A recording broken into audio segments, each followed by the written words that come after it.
क्या आपको कभी ऐसा फील हुआ है कि एक ही वक्त पर आपके अंदर दो आवाज़ें चल रही हैं? एक कहती है चलो नेटफ्लिक्स देखते हैं और दूसरी कहती है नहीं तुम्हें पढ़ाई करनी चाहिए। या फिर कभी ऐसा हुआ हो कि आप डाइटिंग कर रहे हैं लेकिन सामने समोसा रखा हो और अंदर से एक आवाज़ आई कि खा लो, फिर दूसरी आवाज़ बोली नो तुम तो डाइट पर हो। ये समोसे वाली आवाज़ तो मेरे अंदर भी बहुत बार आती है। ये सब माइंड के अंदर की असली लड़ाई है और इसका जवाब दिया था सिगमंड फ्रॉइड ने अपनी साइकोएनालिटिक थ्योरी में। तो चलिए सिंपल लैंग्वेज में समझते हैं कि हमारे माइंड के अंदर ये बैटल्स क्यों चलती रहती हैं। सिगमंड फ्रॉइड माइंड की गहराई में जाते हैं। फ्रॉइड का मानना था कि हमारा दिमाग सिर्फ वो नहीं है जो हम सोचते हैं, बल्कि बहुत कुछ ऐसा भी है जो अनकॉन्शियस माइंड में छिपा होता है। फ्रॉइड ने माइंड को आइसबर्ग यानी बर्फ के पहाड़ की तरह इमेजिन किया 3 पार्ट्स में: कॉन्शियस माइंड, सबकॉन्शियस माइंड और अनकॉन्शियस माइंड। कॉन्शियस माइंड जो हम अभी सोच रहे हैं। आप इस वक्त ये वीडियो देख रहे हैं, मेरी बातें सुन रहे हैं और सोच रहे हैं अरे भाई फ्रॉइड की थ्योरीज तो इतनी इंटरेस्टिंग हमें पहले कभी नहीं लगी, चलो फटाफट द गुड लाइफ को सब्सक्राइब कर लेते हैं। यानी आपका कॉन्शियस माइंड इस वक्त पूरी तरह एक्टिव है और आप जो कुछ भी देख या सुन रहे हैं वो इसमें प्रोसेस हो रहा है। सबकॉन्शियस माइंड हमारी यादें और हमारी आदतें। आप जब पहली बार साइकिल चलाना सीख रहे थे तब बहुत ध्यान देना पड़ता था, हैंडल कैसे पकड़ा जाए, पैडल कैसे चलाया जाए।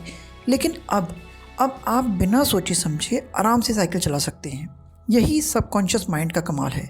जब कोई चीज़ बार बार रिपीट की जाती है तो वह हमारे दिमाग में स्टोर हो जाती है और फिर बिना सोचे ही हम उसे आसानी से कर सकते हैं। थर्ड, अनकॉन्शियस माइंड यानी हमारी छुपी हुई इच्छाएं, हमारा डर, हमारे बचपन के एक्सपीरियंसेस। मान लीजिए बचपन में आपको एक कुत्ते ने काट लिया था और आप बहुत रोए थे। अब आप बड़े हो चुके हैं, अब आपको याद भी नहीं कि ऐसा हुआ था, लेकिन बड़े होकर भी आपको बिना वजह कुत्तों से डर लगता है। यह अनकॉन्शियस माइंड की वजह से होता है। तो असली डिसीजन मेकिंग सिर्फ हमारे कॉन्शियस माइंड में नहीं होती, बल्कि सबकॉन्शियस और अनकॉन्शियस माइंड से भी बहुत इन्फ्लुएंस होती है। फ्रॉइड ने माइंड के बैटल्स के लिए 3 पार्ट्स को रिस्पॉन्सिबल माना: इड, ईगो और सुपर ईगो। इड यानी हमारे अंदर का बच्चा। इड वो हिस्सा है जो सिर्फ एंजॉय करना चाहता है, नो रूल्स नो लॉजिक, बस उसे इंस्टेंट प्लेजर चाहिए। फॉर एग्जाम्पल, मुझे बस अभी मज़ा चाहिए, खाने के लिए जंक फूड चाहिए, लेट नाइट पार्टी चाहिए, हेल्थ गई भाड़ में। Second, ego. ईगो मतलब हमारा अहम, हमारा डिसीजन मेकर। ईगो बीच का रास्ता निकालता है, यह थोड़ा लॉजिकल होता है। फॉर एग्जाम्पल, ईगो कहेगा कि पार्टी तो ठीक है लेकिन कल सुबह जल्दी उठना भी है, तो लेट नाइट की जगह क्या हम इवनिंग में पार्टी कर सकते हैं। थर्ड, सुपर ईगो यानी हमारा संस्कारी वाला हिस्सा।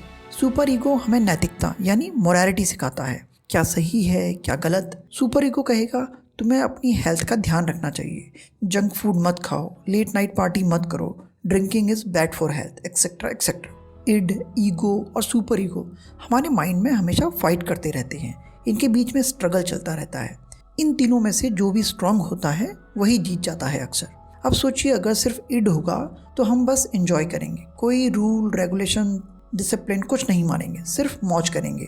और अगर सुपर ईगो स्ट्रांग होगा तो हम हर वक्त सही बनने की कोशिश करते रहेंगे और खुद पर बहुत ज़्यादा प्रेशर डालेंगे। फॉर एग्जाम्पल, कोई इंसान हमेशा दूसरों को खुश करने की कोशिश करता है और अपनी इच्छाओं को दबा देता है। फाइनली, अगर ईगो बहुत ज़्यादा स्ट्रांग हो तो इंसान लॉजिकल, प्रैक्टिकल और बैलेंस बना रहेगा। इन समरी, फ्रॉइड की साइकोएनालिटिक थ्योरी हमें यह सिखाती है कि हमारी सोच और हमारे डिसीजंस सिर्फ हमारे कॉन्शियस माइंड से नहीं आते, बल्कि अनकॉन्शियस माइंड भी बहुत इन्फ्लुएंस करता है। तो अगली बार जब आपके माइंड में कन्फ्यूज़न हो तो सोचिए, ये फ्रॉइड के इड, ईगो, सुपर ईगो की लड़ाई है। जाते जाते आपके लिए एक माइंड पजल।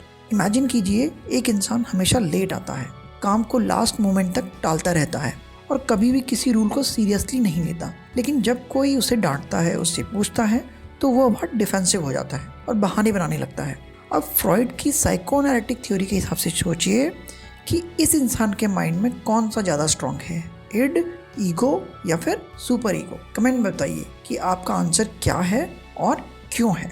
अगर आपको यह वीडियो पसंद आया तो लाइक, शेयर और सब्सक्राइब करना ना भूलें। फिर मिलते हैं।